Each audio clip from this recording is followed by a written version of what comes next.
Hukum massa lebih sadis dari hukum penjara. Bapak berangkat kerja dulu. Itulah kalimat terakhir yang diucapkan lelaki setengah baya, yang berprofesi seorang supir, kepada anak dan istrinya di depan sebuah kontrakan tadi pagi. Sembari melangkah meninggalkan anak dan istrinya, yang hanya bisa mendoakan kepergiannya, serta sejuta harapan yang dititipkan di kedua pundak suami, yang mulai menghilang di tikungan sebuah gang kecil. Sementara itu, istri serta kedua anaknya menunggu di rumah.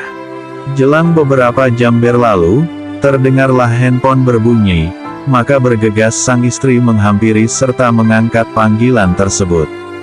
Rupanya panggilan itu datang dari rumah sakit, mengabarkan bahwa suami Anda telah terlibat kecelakaan dan sekarang berada di rumah sakit. Sang istri serta kedua anaknya pun segera pergi ke rumah sakit. Sesampainya di rumah sakit, dihampirinya seorang perawat, lalu diantarlah menuju sebuah ruang mayat, yang berada di sudut area rumah sakit tersebut. Ternyata sang suami telah meninggal dunia, akibat terlibat kecelakaan itu. Seketika suasana pun berubah, berganti dengan suara isak tangisan orang-orang tersayang, yang merasa kehilangan seorang sosok yang sangat diandalkan, di dalam sebuah keluarga. Perasaan tak menentu, sekujur tubuh lemas tak berdaya, seakan bumi ini hendak terbalik. Hal itu dirasakan oleh seorang istri, serta kedua anaknya yang bersimpu di samping raga yang sudah tak bernyawa. Padahal kronologisnya tidak seperti yang diceritakan perawat rumah sakit tersebut. Siang itu sekitar pukul 9.30 pagi, sebuah truk perusahaan sedang melintas di sebuah jalanan ramai, serta padat penduduk di kanan kiri jalannya.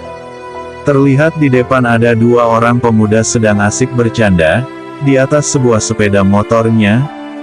Tiba-tiba, ban depan sepeda motor itu melindas sebuah kerikil, lalu sepeda motor pun oleng ke kanan. Sebuah truk yang posisinya tepat di kanan hendak menyalip itu, sudah tak sempat ngerem lagi. Akhirnya kecelakaan pun tak terelakkan. Tetapi, nasib baik sedang tidak berpihak. Entah apa yang menyebabkan penduduk setempat menjadi marah. Mereka berdatangan dari segala penjuru, dan abislah sudah supir truk tersebut, babak belur dihakimi warga. Sehingga ketika dibawa ke rumah sakit, nyawa supir truk tersebut sudah tidak bisa tertolong lagi. Nah, dari sepenggal cerita ini saya hanya mau mengatakan, inilah yang disebut hukum. Pada umumnya, masyarakat yang tidak tahu menahu duduk persoalannya, mau saja ikut-ikutan, kepada suatu hal yang nyatanya salah. Menjadi supir hanyalah sebuah profesi. Tuntutan nafkah, untuk istri serta anak-anak di rumah. Sedangkan kecelakaan di jalanan, belum tentu sepenuhnya kesalahan seorang supir. Inilah yang harus kita semua ketahui. Sehingga jangan sampai, hukum massa lebih sadis daripada hukum penjara. Wassalam, Krishna Mahesa Jenar.